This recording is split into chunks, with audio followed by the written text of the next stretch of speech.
17వ అధ్యాయము. అంగిరసుడు ధనులోపునకు చేసిన తత్వోపదేశము.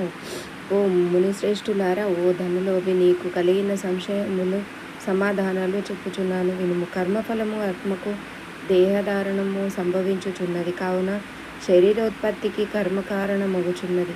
శరీర ధారణము వలననే ఆత్మకర్మను చేయును. కనుక కర్మ చేయుటకు శరీరమే కారణమగుచున్నది. స్థూల సూక్ష్మ శరీర సంబంధములను ఆత్మకు కర్మ సంబంధములు కలుగునని తొలి పరమేశ్వరుడు పార్వతీదేవికి వివరించెను. దానిని మీకు నేను వివరించుచున్నాను. ఆత్మ అనగా ఈ శరీరము సహంకారముగా ఆవరించి వ్యవహరించుచున్నది అని అంగిరసుడు చెప్పుము. ఓ మునీంద్ర, నేనింతవరకు ఈ దేహమే ఆత్మయను భావించుచుంటిని. కనుక ఇంకనూ వివరముగా చెప్పబడి వాక్యార్థ జ్ఞానమును పదార్థ జ్ఞానమును కారణమగుచుండును. కాన అహం బ్రహ్మయను వాక్యార్థమును గురించి నాకు తెలియజేయండి అని ధనులోపుడు కోరెను.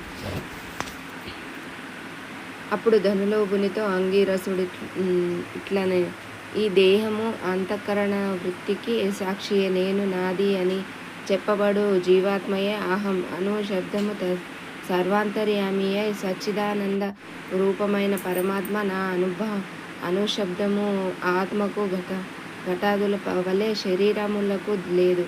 ఆ ఆత్మ సచ్చిదానంద స్వరూపము బుద్ధి సాక్షి జ్ఞానరూపి శరీరేంద్రియములు మొదలగు వాని వ్యాపారమందు ప్రవర్తింపజేసి వానికంటే వేరుగా ఉన్నదై ఎల్లప్పుడై నోకే రీతిని ప్రకాశించుచు నుండున్నదే ఆత్మ అనబడును. నేను అన్నది శరీరేంద్రియాదులలో ఒకటి కాదని తెలుసుకొనుము. ఆ దేహేంద్రియాదులో నన్నింటినీ ఏది ప్రకాశింపజేయుదో అదియే నేను అని ఆశ్చర్యము. అందుచేత అస్థిరమగుల శరీరేంద్రియాదులు కూడా నామరూపంతో నుండి నశించుననియే కాక ఇట్టి దేహమునకు జాగ్రత్త సగుష్ఠ్యవస్థలు స్థూల సూక్ష్మకార శరీరంబులను మూడింటి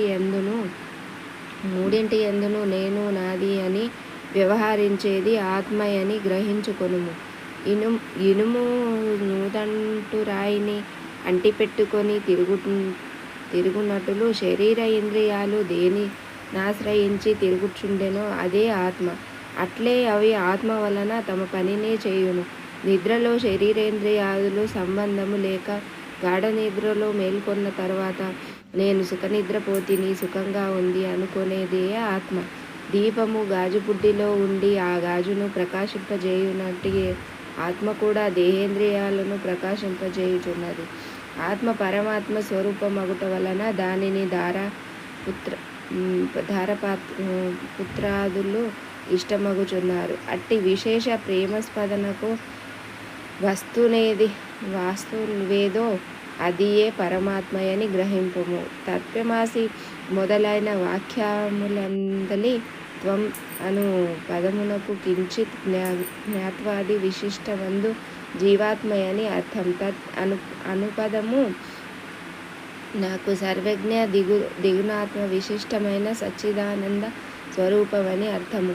తత్వమసి అనేది జీవాత్మ పరమాత్మల ఏకత్వములు బోధించును. ఈ రీతిగా సర్వజ్ఞాతత్వాది ధర్మములను వదిలివేయగా సచ్చిదానంద రూపమొక్కటియే నిలుచును. అదియే ఆత్మ. దేహ లక్షణము వదిలివేయగా సచ్చిదానంద రూపమొక్కటియే నిలుచును. అదియే ఆత్మ. దేహ లక్షణము ఉండుట, జన్మించుట, పెరుగుట, క్షీణించుట, చచ్చుట మొదలగు అరుభాగములు శరీరానికే గాని ఆత్మకు లేవు.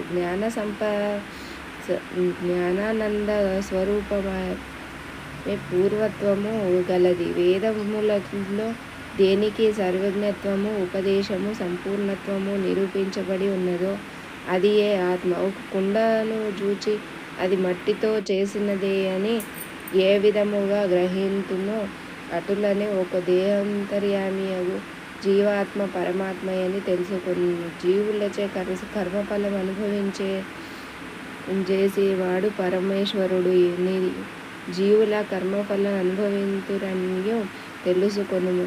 అందువలన మానవుడు గుణ సంపత్తుడ గలవాడై గురు శుశ్రూషనునర్చి సంసార సంబంధమగు ఆశలన్నీ విడచి విముక్తి నొందవలయును. మంచి పనులు తలచిన చిత్తశుద్ధిగా దాని వలన భక్తి జ్ఞాన వైరాగ్యములు కలిగి ముక్తి పొందును. అందువలన సత్కారానుష్ఠా చేయవలయును. మంచి పనులు చేసిన గాని ముక్తి లభించును.